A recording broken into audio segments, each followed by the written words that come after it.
Hello, and my name is Dr. Lee McLaughlin. I'm the Communication Officer for the ECN, and today I'm going to be talking about promoting yourself, and most importantly your research, via the medium of social media and blogs, them old two chestnuts. I'm mostly doing this unscripted, so hopefully I won't descend into, or this video won't descend to a madman talking complete waffle. So what I'm offering today isn't a, let's say, full-scale how-to guide and how to promote yourself. I'm not handing you any sort of, full-scale social media strategy guide, but instead, hopefully I'm giving you some tips and trips, or rather tips and tricks. You can tell this isn't scripted. Into getting yourself noticed and hopefully establish yourself as an early career researcher in your field, whatever that may be. So my interest in this area in terms of self-promotion really does expand past my role as the communications officer at the Early Careers Network. My PhD looked at social media communications and political communications via the medium of the internet generally. And I've also got some private sector experience too. So previously I have developed social media strategies for companies such as Marston's, which are a brewing company, and E.ON, which is an energy company. And I've also done social media campaigns for Sainsbury's. I've done helped Starbucks run their adverts, and some NHS trusts in the recruitment of nurses. And I personally think, what's the point of having all this experience if, especially if I'm within academia, without sharing it with others? I mean, that's the whole point of academia, right? Learn something and share that. So to start, why do you as a PhD student or early career researcher need social media? Well, for starters, as I kind of alluded to before, and that locked away research is wasted research. The whole expertise and experience of expanding our knowledge within a specified field is, as I said, to share. And as argued by Lawrence and Heather in other workshop video, which you should totally watch first before this one, is that it should be part of the duties of the so-called academy. And as part of that, our media habits have changed. How normal people use the internet has changed, and as a result, social media is really important in terms of really developing and getting knowledge out there. And secondly, social media has actually been proven to actually boost the number of citations a research paper receives. A lot of these are quite indirect effects, so the number of followers someone has means they're more likely to get some more citations down the line. But we do know that having a strong research profile online also benefits you in other ways. So I was previously talking to a media producer, and when they look at who to select for interviews and things, they would quite often look at someone's social media profile and see how many likes they've got, how many retweets they have, how many followers they have. Because if they've proven themselves as a communicator online, then maybe that would transfer in front of a camera or microphone as well. And thirdly, that social media can really help promote your research brand, whatever that may be. There are some claims out there, by the way, that academia should be free of any sort of branding. It should be a true meritocracy of ideas. But it's not really. That's a bit of a fallacy. Academia is filled with big names who have massive leverage in their respective areas.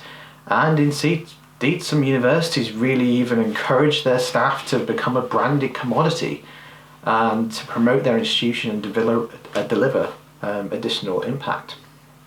So how do academics do that? How do they create a research brand? Well, it's either, actively or sometimes unconsciously, they develop a brand in an area that they become synonymous with it. Think of party membership, and you've got to think of Tim Bale, for example. And a lot of these same people have really successfully utilised social media for this purpose, and created content that people engage with, and associated to their research area, and further develops their personal brand in a research area. Also, you've got to think, think of a really way to demonstrate this is just think of all the well-known academics who have emerged in the last 10 years, and then ask yourself, how many of them have social media accounts? And I'd probably argue that most of them have developed a really successful curation of their own personality through social media, which has led on to further successes. And finally, there's networking. I've personally found that social media has been invaluable to me, in the fact that it's helped me talk to some really fantastic people. And I've engaged with them beforehand, and then I transfer that over to social media, and as a result, I've gone on to email them, I've gone on to become great friends with them, I've become research associates, we've done papers together, for example, and that's all through social media, and I really don't think that could be understated. So, in conclusion to my little spiel about why you should use social media to promote yourself, I think that actively participating in Twitter is a really powerful way of promoting and diffusing your academic outputs, and allows us to maintain a wide network of followers that amplify your message and reach large audiences down the road. So, what are my tips for getting yourself active on social media? I'm going to really separate this into 3 key areas. The first is what to do to get started, creating content, and then networking. And this isn't going to be tips that will work for everyone. I found that social media is highly contextual. Some methods and some approaches will work really well for some and won't work for others, depending on your own personality and context and research areas. So really do experiment. Find what works best for you. Look at the analytics as well. Social media is great for that, and just have fun with it as well. I think there's so much pressure to do social media right that we forget what it's there for, and it's to talk with others. It's to have a chat sometimes, and maybe sometimes just to get something off your shoulders via whatever hashtag that may be. So, first step. What's the first step? The first step's really creating an account. But that leads on to a bigger problem some of you may face, and that is, where should I be? Where should I put myself on the internet? And for this, my own advice would be to look at academics you admire, or academics popular in your field. What social media websites are they on? How are they interacting with people? I'd probably bet that most of them are on Twitter. I'd also probably bet that a lot of them don't really use Facebook. The assumption that Facebook is really there for talking personally to friends and your your intimate social networks or family members and stuff like that. And I very much doubt that a lot of academics would be really willing to communicate with you on that kind of level. Think about potentially YouTube. I think the ECN virtual conference has really shown how great YouTube can be as a platform. And there's also little associated websites to put your name out there. You've got the ORCID, you've got Google Scholar, you've got Academia EDU, you've got ResearchGate. There's plenty of opportunities out there to really put your name out there. Now, one thing I will kind of state you should really look out and make sure you do is keep your profile really consistent. There is nothing more frustrating than trying to find someone that on maybe Twitter, and you're looking for them somewhere else, but they have a different profile picture, or they have a slight variation of their name. And as a result, it really pays credence, and it really pays off if you just keep the same profile picture. If you've got a professional one, brilliant. If you don't, spend an afternoon trying to get a good shot with your phone or something like that. Ask a family member or something like that. Don't make it a passport picture, don't make it some serious picture. Use your profile picture as a way to express a bit about yourself. and also keep your bio relevant. So it's great if you love dogs, it's great if you like music, but at the end of the day, people are following you based off of your research. So tell people a little bit about that. Say what kind of rough area you're researching. Use that as a space for that. You only got a few words or sentences anyway in your biography, so use them wisely. Now, another piece of advice that I find really works well for me and some others as well is to create a website or a blog. Now, this isn't going to be a platform which is going to bring people to you organically, so realistically speaking, no one searches for me on a regular basis and finds my website. Instead, what I use my website for is to host content that doesn't quite fit by putting on social media. So if I've written a 1,500 word blog, it's not going to work on Twitter as a thread. For one, it'd be a very, very long thread, and two, no one's that interested or has the attention span on social media. Instead, what I do is I use that to I use social media to link to them posts instead, and I found that quite a useful way of doing that. And it's a good place to put what I call cornerstone content. Now, I'm going to talk a bit about that later, but it's definitely worthwhile remembering that phrase because I'm going to talk about it in detail a lot later in the next section. But creating a website doesn't have to be expensive. You know, there's plenty of free blogs on, you know, you can do one on WordPress.com. Really basic, simple websites that you don't have to pay for. I don't pay much for my website as it is at the current moment, so one of the approaches I've seen some people do is make one on Squarespace and pay, you know, a few quid a month for that. My hosting, I do it a bit more geeky because I like building my own website, so I did it that way. That cost me about £120 every 3 years. You know, it seems like quite a large outlay to begin with, but you know, on a monthly basis is not too expensive, and you get a little bit of, you know, a little space on the internet to make your home. And finally, if you do make a website, do keep it updated. Use it to put your CV on, maybe your experiences. Talk about a bit about you, so keep that updated. You know, some people might be interested in what you're into, and make sure you know actually link to it. So if you make a brand new blog piece, you know, make sure to link to it. Don't just let it sit there and be not seen by anyone. Okay, so section 2, creating content. Now, you've got a website blog set up, you've got your social media website set up. Now, what do you do? So my initial plan of how I created my social media strategy, if you like to call it, is creating cornerstone content. Now, this is something I took from my marketing expertise. Cornerstone content is a larger piece of research that you can then use to divvy up, split up, and create multiple different social media posts. So I might have written a really expansive piece about the Houses of Parliament, the architecture behind it. I was quite interested, quite geekly, in trying to find, you know, the secret hidden rooms that have been mentioned in previous books or something like that. And then from there, what I would do is create lots of little tweets about it, or maybe short video clips, or just little things to talk about it, allude to the fact I've written a much bigger piece that you should probably check out. And I've done this quite a few times, so again, go back to Lawrence and Heather's piece. Whenever I've done a conversation article, I post it onto my blog, because you can do it with conversation. You can repost wherever you like as long as you're in the license terms. And I've split up a little bit of facts, so I split up a few different metrics that I found quite interesting that I used in the conversation, and then turned it into a few tweets and posted it that way, each of them linking back to my blog. And it's a good way of, you know, 1, generating content, 2, getting people to go to your website and check out further stuff or more interesting stuff you've done.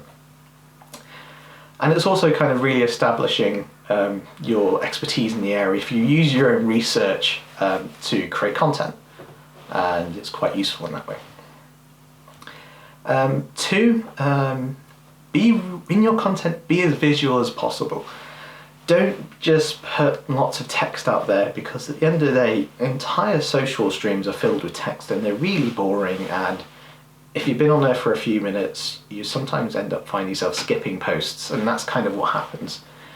Instead, if you use pictures, you're less likely to skip the post, you're more likely to show interest in the post, and also if you think about what images do to your posts, they really increase the screen real estate, if that makes sense. So rather than a small tweet, you get a tweet with a picture, and your faces and your audience or people who've seen that post might show more interest to you and what you've got to say.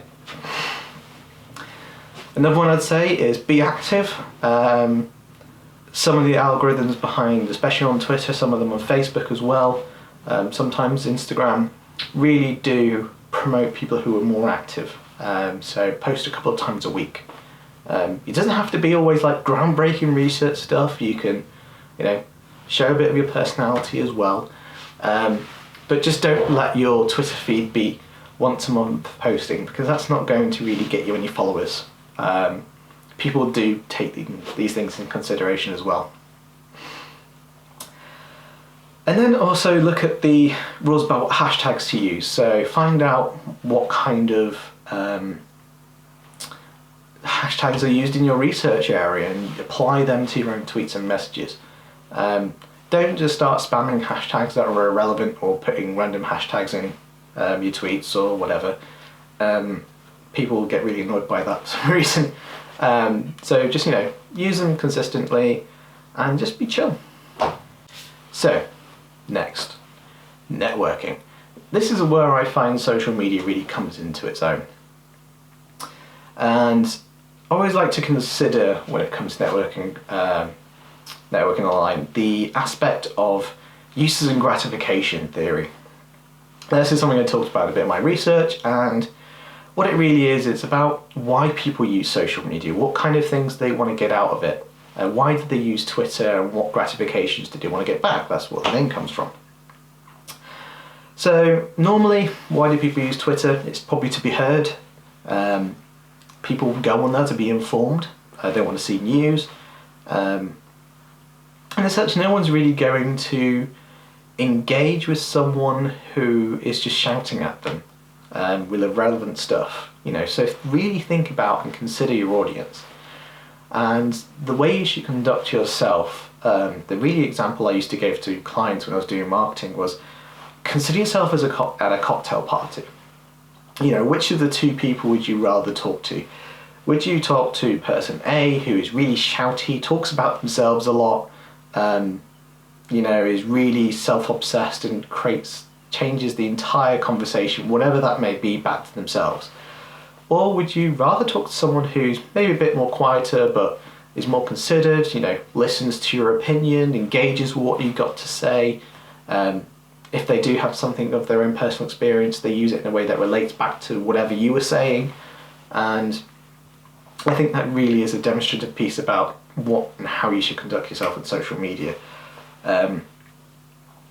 So other tips in terms of networking is be active in the comments and engage with the topic, compliment other people's research.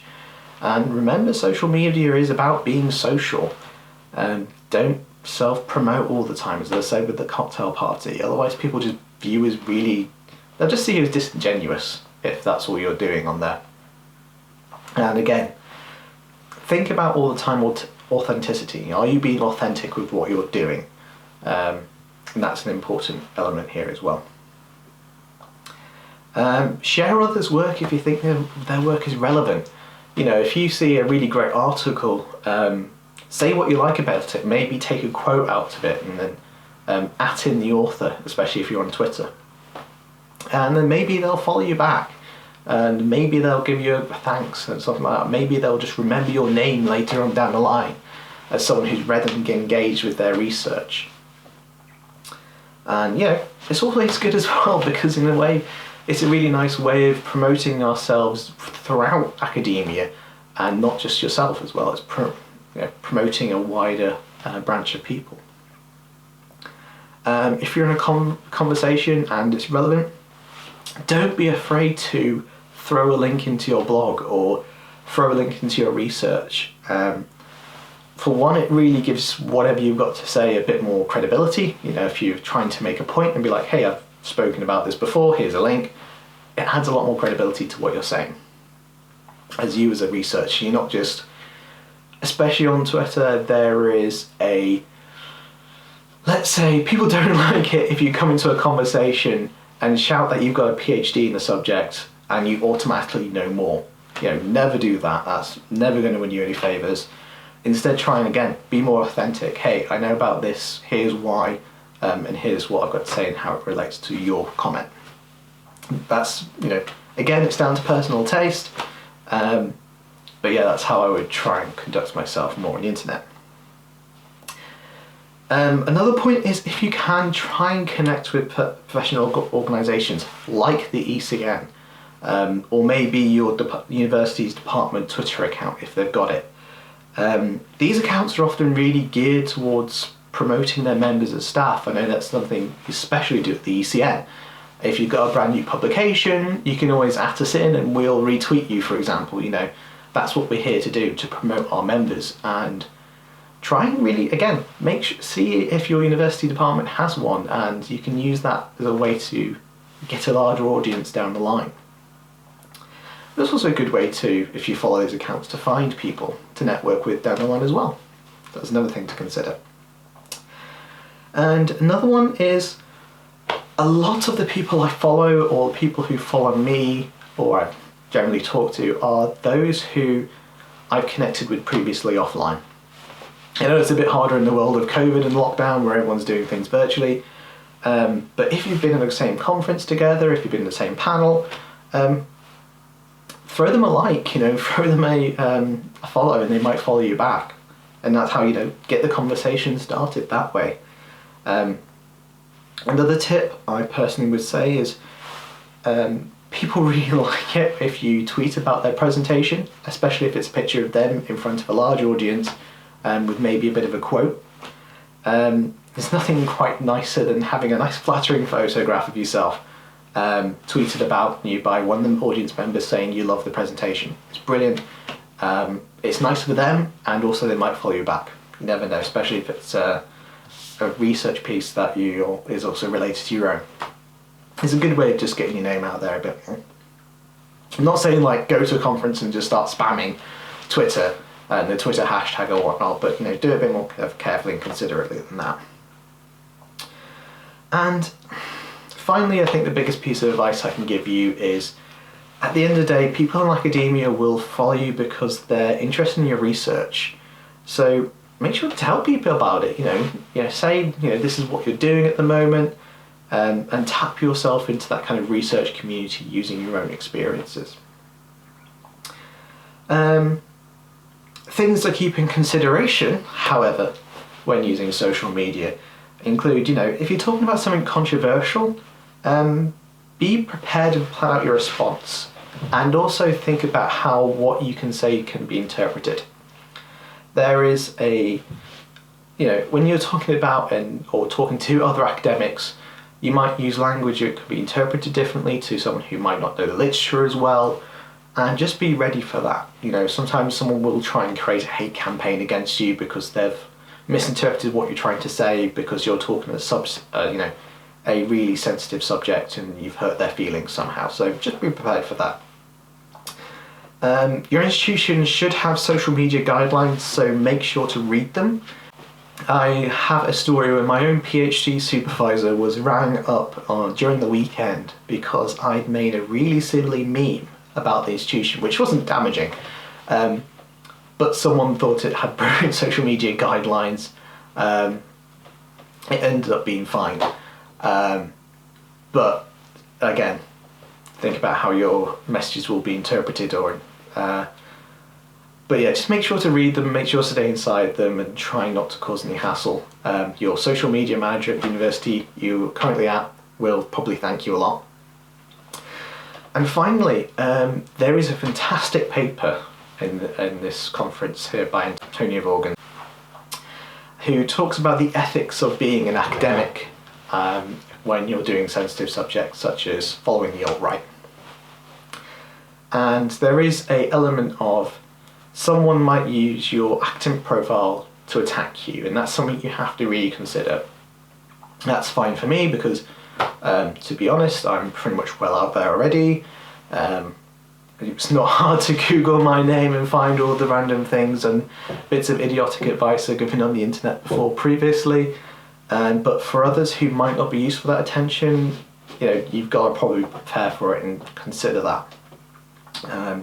So part of my research, I've looked at the abuse of MPs, for example, and MPs have told me how absolutely horrible it is to receive abuse, and sometimes if you put yourself out there, people are going to abuse you, and that's not right. I would never condone their actions because it's absolutely vile, a lot of them, but just consider that sometimes you might be targeted, and it's a horrible thing to end on, but it is something that is really worth your consideration. And yes, hopefully this has been a very, in short but helpful little video about things and small things that can help you promote yourself on social media. I mostly focus on Twitter, but that's because my research area and a lot of the UK context anyway is quite reliant on Twitter anyway, because it's a really good way to network, especially if you're not the same institution. But there might be other platforms such as WhatsApp you might use. I've heard of academic groups via there, or again on YouTube or Instagram or something like that. So some of my advice might not apply so well to that. But in any instance, I hope it's helped. Please leave feedback. I really hope you have enjoyed the ECN virtual conference. There has been a lot of work put behind it, especially by the people, the presenters, especially by the discussants, especially by those commenting. So I really do hope you've enjoyed the conference so far. All right, thank you very much.